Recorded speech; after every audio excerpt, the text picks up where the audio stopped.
Hi, this is Pia and you are watching News of the Week on IndusTV. President Trump and Melania caught COVID-19. President Trump and the First Lady Melania Trump have tested positive for the coronavirus. They both plan to stay at home within the White House during their quarantine, and the president is expected to continue carrying out his duties without disruption. Hours before the announcement, President Donald Trump traveled to his Bedminster Golf Club to mingle and pose for photos with supporters at a fundraiser for his re-election campaign. With just a month away from the election, contracting the virus could have politically positive or negative consequences for President Donald Trump. Trump's days in isolation will halt his intense campaign schedule. World leaders, including Indian Prime Minister Narendra Modi, have wished them a speedy recovery. Also, UK Prime Minister Boris Johnson, German Chancellor Angela Merkel, Russian President Vladimir Putin, and Democratic candidate Joe Biden tweeted for speedy recovery of the Trump family.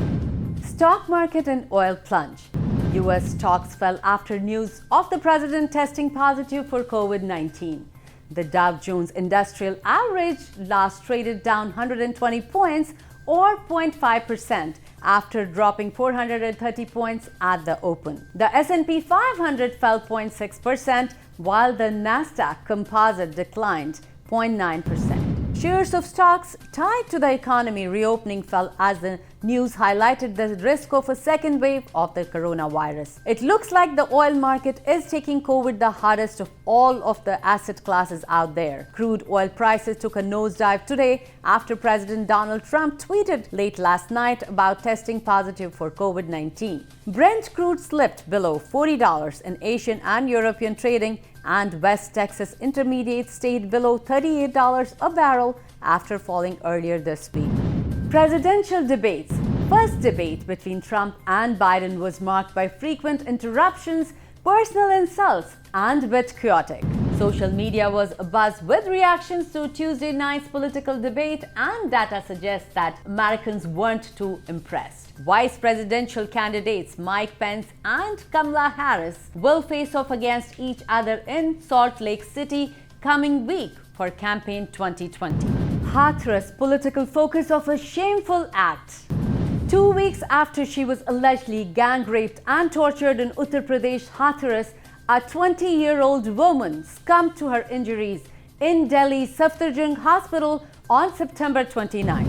There has been a nationwide outrage over the horrific incident. However, there are several contradictory claims in the case. It soon became a political focus ground as this act bears special political meanings for the BJP. The four accused are upper caste, which inflames the element of the clash of castes in the state. The incident has created an opinion against police and administration, which ultimately produced a sharp criticism against the Yogi Adityanath-led BJP government in Uttar Pradesh. The major opposition party which fancies itself in this fray in UP is the Congress under Priyanka Gandhi Vadra, who scored an underwhelming political debut as General Secretary of UP. Congress workers held protests in different parts of the country demanding justice for the victim, and the police in UP lodged FIR against Rahul, Priyanka Gandhi Vadra and 200 other Congress workers under the Epidemic Disease Act for not maintaining social distancing and not wearing face masks. Amid opposition protests over Hathras gang rape case, Union Minister Ravi Shankar Prasad on Friday attacked Congress for being quiet on a similar incident that happened in Rajasthan while showing outrage for crime in Uttar Pradesh. Victims' family demands a CBI probe and Allahabad High Court summons top UP government officials. And India celebrates birthday of Mahatma Gandhi.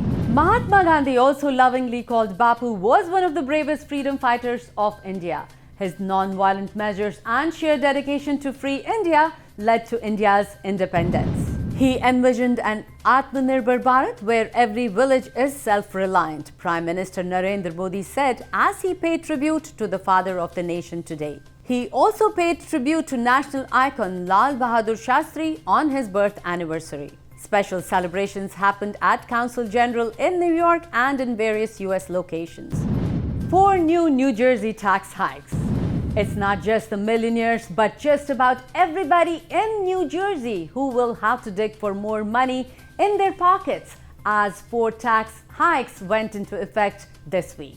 In all, Murphy enacted about $700 million in tax increases, along with the 9-month budget that lawmakers sent to him late last week. 4 tax hikes include gas, millionaires, HMO, and corporate business tax hike. Murphy finally won on his major campaign pledge to increase the tax on income over $1 million from 8.97% to 10.75% after the legislature rejected the millionaire's tax over the last 2 full budget seasons. The deal includes a $500 rebate to families with at least one dependent child whose households earn less than $150,000 per year and families with single parents earning less than $75,000 or less. Murphy and lawmakers agreed to restore a 2.5% surtax on the corporation business tax for corporations with taxable net income in excess of $1 million.